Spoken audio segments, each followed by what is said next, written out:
Hello everyone, my name is William Red, and today we'll be discussing household spaces and items, words in French. So, without any further ado, we'll go ahead and get started.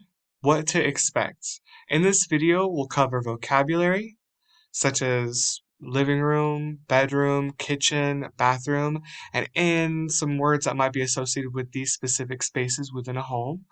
We'll also talk about some common irregular verbs to get you started.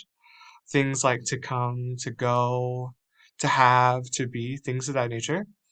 And we'll follow that up with one um, regular verb, specifically ending in er, because in French, verbs are typically categorized as irregular for specific reasons, or regular verbs that follow either an ending of er, re, or ir.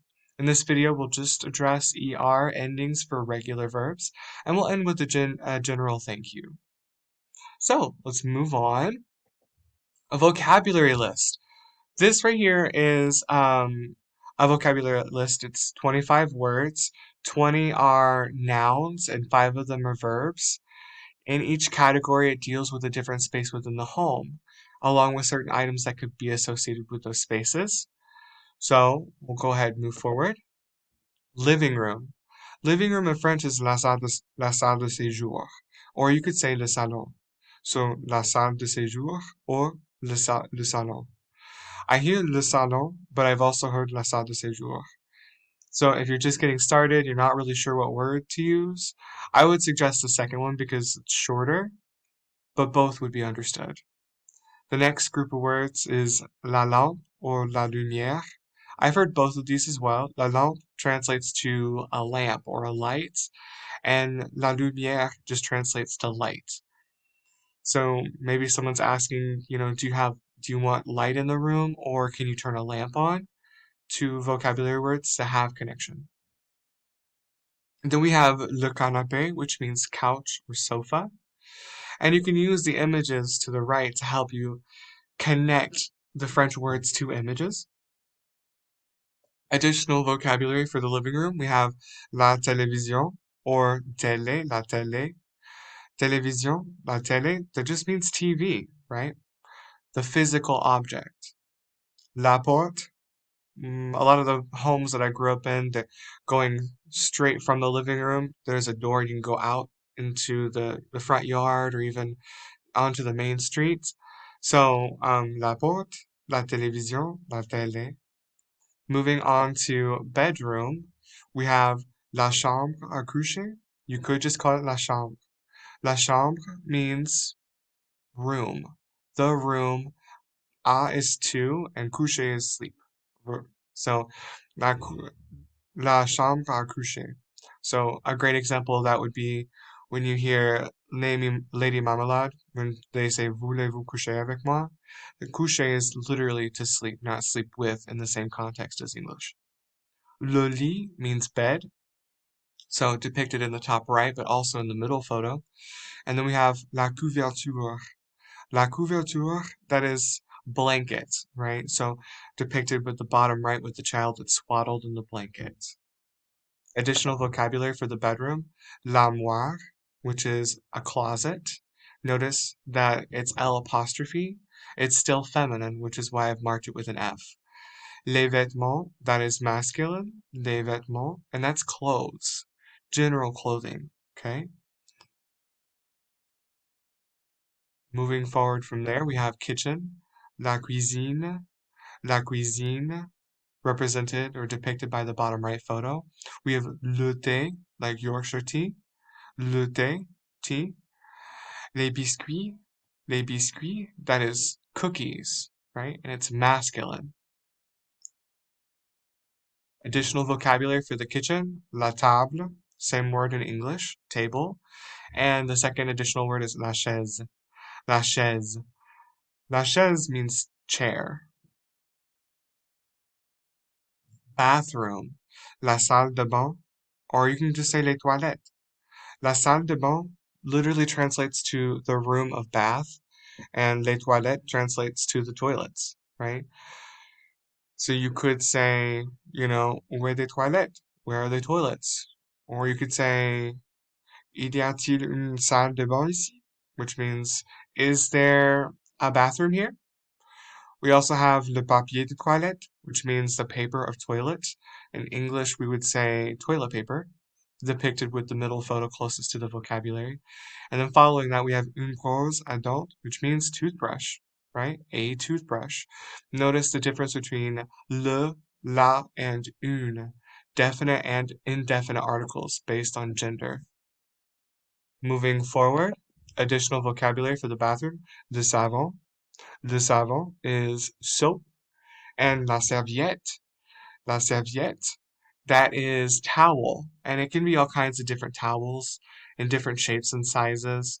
It doesn't have to be specifically in the bathroom, so that's just something to keep in mind. Moving forward from the vocabulary, we have the irregular verbs. We have avoir, which means to have, être, which means to be, aller, which means to go, and venir, which means to come. Now, what you'll notice about each of these verbs is that there is a representation of the first person, second person, and third person singular and plural depicted by each table. Okay, so for avoir, j'ai is a representation of the first person singular, so I have, right? Tu as is how you say you have. Il, he, elle, she, on, one or we, a, so il, elle, on, a. He has, she has, one has, we have. Nous avons is we as well. Nous avons, we have. Vous avez, you have, as in y'all, more than one person. Ils, elles ont, notice the Z sound, elles ont, they have. Moving forward, we have être meaning to be. In the first person singular, we have je suis. And the second person singular, it's tu es. Third person singular, it's il, elle, on, est. Okay, so first, second, and third person singular sounds the same. Okay, very similar situation with avoir with the first, second, and third person singular. Moving on to the first, second, third person plural of être, we have nous sommes, the you all form, vous êtes, and then we have ils, elles sont.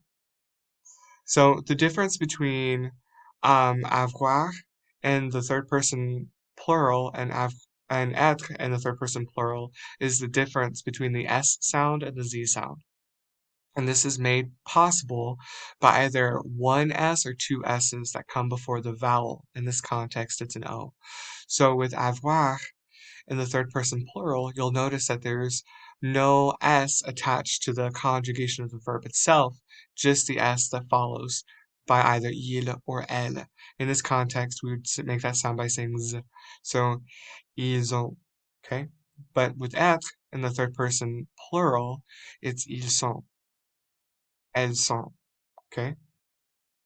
Moving on to aller. Aller is to go. So we have je vais, tu vas, il, elle, on va. We have nous allons, vous allez, ils, elles vont. So again, another irregular verb. One of the common features is that it has a consistent V, except for the first and second person plural. So in this context, once again, V is very prominent, as well as A and O and T. So just something to look at. Notice how so far in avoir, être, and aller, all of the third person's plurals tend to end in nt of some capacity. Notice how avoir, être, and venir all have an EZ at the end of, well, that's not true. So avoir, aller, and venir all end with an EZ, whereas être and the second person plural does not end in EZ, it ends in ES. Venir means to come. So we have je viens, tu viens, il, elle, on vient, nous venons, vous venez, ils, elles viennent. Okay? Je viens, tu viens, il, elle, on vient, nous venons, vous venez, ils, elles viennent. Okay? So these are the irregular verbs. There's more of them, but these are very common. It's kind of hard not to talk in French without these because they're so common. to have, to be, to go, to come. My best suggestion is just to write them out and practice listening to this video on how I say them. Make charts like this. This is how I learned it. And if you have any questions, you're always welcome to reach out to me with the irregulars.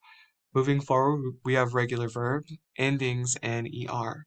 So manger is a great representation of that for the most part. Manger means to eat. Manger is different from goûter, which means to try, right? Like to try something. Or just to have a little bit, like a little snack, a little taste. So with manger, we have je mange, tu manges, il, elle, on mange, nous mangeons, vous mangez, il, elle mange. So the only thing that's really interesting about this specific verb is that in the first person plural, there is an E that goes after the G, and that's to keep the je sound. That's the only reason why it's like that. Typically with ER verbs, there is not an additional E, but because the context of the G that precedes the conjugation itself, an E is required. So in this situation, we have M-A-N-G-E, E-S, E, E-O-N-S, but typically it's O-N-S. Then we have E-Z, and then E-N-T. Those are the verb endings for regular verbs ending in ER. Okay? All right. So thank you so much for watching this video. You're more than welcome to pause it and replay information, listen to how I say things, and if you end up having any questions or concerns, you're always welcome to reach out to me. Here you can see my professional email, my LinkedIn, my YouTube channel is called Red Talks. If there's anything I can do for you, please don't hesitate to reach out and enjoy the rest of your day.